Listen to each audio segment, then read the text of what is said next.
Bonjour à toutes et à tous, on m'appelle Steven et ça y est, le trailer de Miss Marvel, son tout premier, est arrivé comme par surprise. Hier, on en a fait la réaction, on s'est enjaillé devant Blinding Lights. Mais aujourd'hui, il est temps de se concentrer donc sur les images, mais aussi sur les quelques infos que l'on a sur la série de manière officielle, vu qu'on a quelques infos casting évidemment, mais aussi un synopsis officiel et évidemment tout plein de théories que l'on pourra lier notamment avec Shang-Chi ou encore avec les 4 Fantastiques. Des changements de pouvoir, vous le savez, ont eu lieu. On sait que ça va forcément mener quelque part. Bref, installez-vous confortablement, n'hésitez pas à me faire vos meilleures théories en commentaire évidemment si vous en avez, et nous c'est parti, on se charge de décrypter le trailer de Miss Marvel.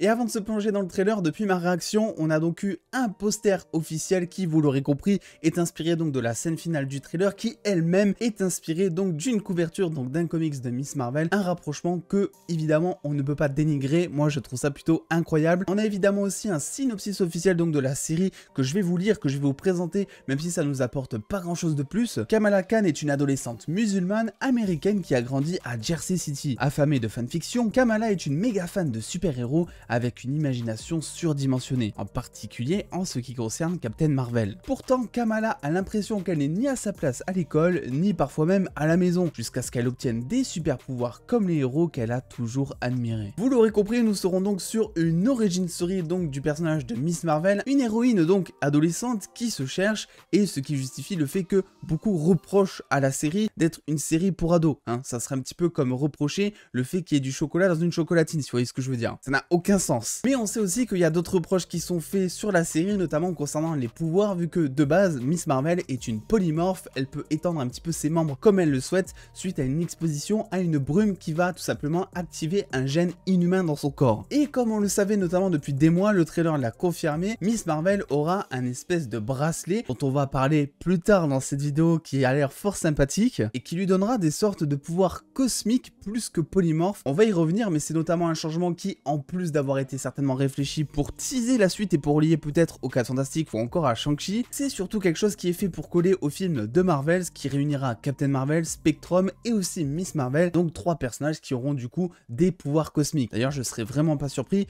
que Spectrum absorbe l'énergie de Captain Marvel et de Miss Marvel pour devenir ultra puissante face à un ennemi encore inconnu. J'espère juste que ça sera mieux fait que dans les 4 Fantastiques et le Surfeur d'Argent, parce que le Chris Evans comme ça, moi je dis non en fait. Il y a aussi quelques interrogations qui se portent concernant ce trailer, vu que vous l'aurez peut-être tous remarqué, sur le t-shirt de Miss Marvel à ce moment-là, il y a donc la guêpe, il y a Captain Marvel en son centre, et aussi Valkyrie, qui est assez étonnant vu que ces deux personnages sont assez inconnus aux yeux du grand public. Ant-Man a déjà eu du mal à se faire connaître. Je rappelle que notamment dans Endgame, il est obligé de se présenter, même auprès de ses collègues héros, de dire oui mais vous vous rappelez, j'étais là en Allemagne, je suis Ant-Man et tout. Personne ne le connaît, miskin, même si ça changera très certainement tout simplement dans Ant-Man 3 Quantumania. Alors la guêpe, mais la guêpe est tout simplement pour l'instant inconnue au bataillon, et Valkyrie, je n'en parle même pas. Ce qu'on oublie de dire, c'est aussi qu'il y a pas mal d'années qui se sont écoulées entre Miss Marvel et Endgame, que les deux héros ont potentiellement réussi à développer quelque chose, Valkyrie étant tout simplement la nouvelle reine d'Asgard, une communauté qui s'est peut-être fait connaître depuis, d'autant plus que, on le sait, on a eu des photos de tournage, le nouveau Asgard aura peut-être droit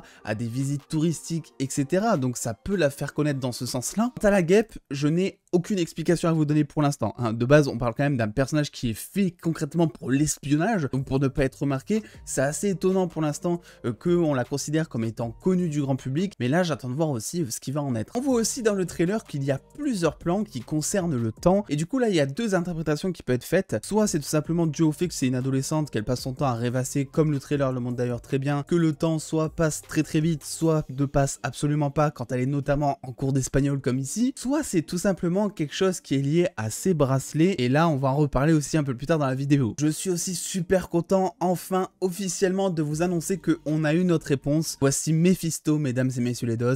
Ça fait extrêmement plaisir après tout ce temps à théoriser. On a eu raison, Mephisto s'est pointé dans le MCU, c'est incroyable. Un plan donc qui présente aussi le crush de Miss Marvel. Il n'y a pas grand chose à en dire, mais je vais m'arrêter là-dessus parce que beaucoup tendent à dire que ce trailer ou cette série en général ne va pas correspondre aux comics de base, sauf que en fait ce plan veut tout dire. Miss Marvel de base, Kamala Khan, est un personnage du coup sans pouvoir qui idolâtre les Avengers, qui rêve tout le temps d'une vie super héroïque, etc. Et en fait, le but de ce personnage qui est intéressant, c'est que ça va nous présenter deux enjeux qui sont sa religion, qui l'enferme avec sa famille, qui l'empêche même du coup de pouvoir sortir avec des garçons, des choses comme ça, et de confronter justement ça à ses pulsions adolescentes, ses envies adolescentes qui sont de sortir, de voir des garçons. Et c'est pour ça selon moi que si on apprécie Miss Marvel, c'est beaucoup plus pour ce côté-là du personnage qui est ultra attachant. C'est quelque chose qui est montré dans le jeu, notamment un petit peu Marvel's Avengers, mais on le ressent beaucoup plus dans les comics. Donc voilà, si jamais vous voulez vous procurer, il n'y a pas de placement de produit, mais c'est une pépite, c'est vraiment une pépite. On voit aussi que Miss Marvel aura droit à plusieurs costumes dans cette série.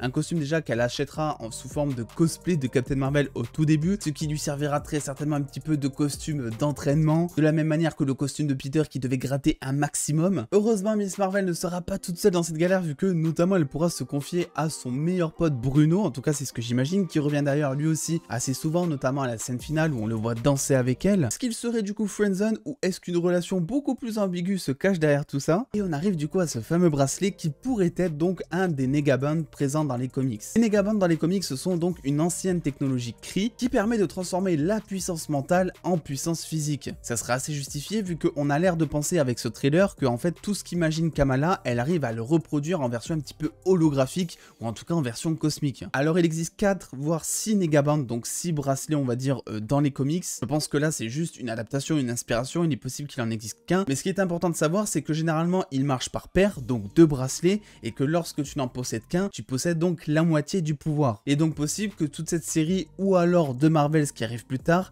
nous mène donc à la version qui va compléter le bracelet tout simplement de Miss Marvel qu'elle porte dans la série. C'est intéressant parce que le Negaband est notamment lié à la zone négative, une zone qui est assez exploitée notamment dans les comics des 4 Fantastiques. Et rappelez-vous à cet endroit dans ma réaction, je vous disais mais attends, mais Miss Marvel elle se téléporte, etc. Mais il se pourrait tout simplement que oui, elle puisse se téléporter, c'est un des pouvoirs que donne le Negaband également, et que tout ce que l'on voit autour soit justement cette espèce de zone négative. Et n'oublions pas aussi que les Negabands dans les comics possèdent des facultés comme la téléportation, le transfert de matière, la conscience cosmique, l'agilité surhumaine et une puissance extraordinaire. Ça souligne donc que Miss Marvel ne serait pas une inhumaine et qu'elle n'aurait aucune modification génétique, mais je serais vraiment pas surpris que sur le long terme, on trouve un moyen tout simplement de mettre Miss Marvel sans vraiment avoir ce bracelet, le fait de dire par exemple qu'elle a tellement porté que ça a fait une mutation génétique ou j'en sais rien, et qu'elle est devenue du coup inhumaine ou son équivalent. Est-ce que du coup Marvel Studios compte nous introduire les inhumains? C'est une très bonne question. On sait qu'il est question déjà de nous introduire les mutants, les X-Men. Est-ce qu'ils vont en plus de ça ajouter les inhumains? C'est quelque chose que l'on pourrait théoriser notamment grâce à cette bande qui apparaît sous une espèce de brume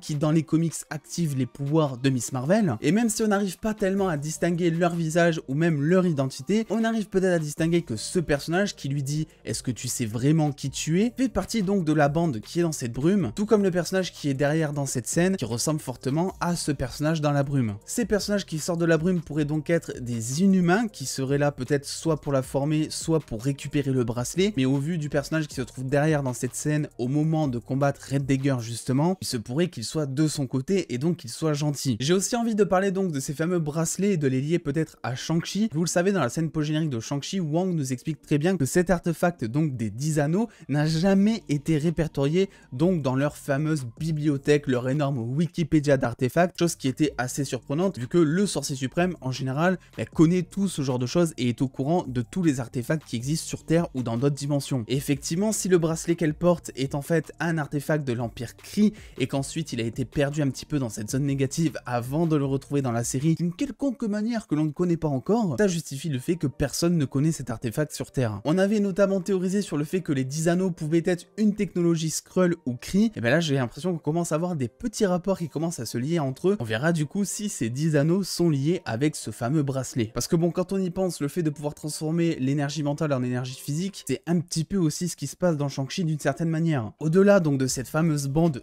d'inhumains qu'on va appeler comme ça dans ce trailer, mais aussi donc de Red Dagger qui est donc à la toute fin et qui est d'ailleurs une scène qui se passerait au Pakistan. Alors moi je suis pas bilingue dans cette langue on va dire, mais selon ce que j'ai vu un petit peu sur Twitter, il semblerait donc que les écritures qui soient présentes dans cette scène sur les panneaux de la ville soient des écritures écrites en Pakistan, ce qui ferait du coup voyager Kamala Khan et peut-être des membres de sa famille au Pakistan directement. Red Dagger dans les comics étant tout simplement un justicier qui sort la nuit pour combattre le crime et qui a d'ailleurs une relation amoureuse avec Miss Marvel. Et enfin il semblerait que des membres du gouvernement assez avancé d'ailleurs, et c'est tout simplement de choper Miss Marvel ou son bracelet ou une quelconque autre chose. On la voit se faire tirer dessus par ses membres du gouvernement entre guillemets à ce moment-là, ou peut-être justement qu'il était en train de tirer donc sur Cameron qui dans les comics lui est un inhumain. Est-ce que du coup on se rapprocherait donc du jeu Marvel's Avengers et de son intrigue avec notamment une société qui essaierait de chasser les inhumains? C'est une question qu'on peut se poser, sinon pourquoi s'en prendre à un civil et à un jeune homme en plus de ça? Je sais pas si c'est directement donc ces Negaband qui sont dans la série Miss Marvel, mais en tout cas ça a l'air très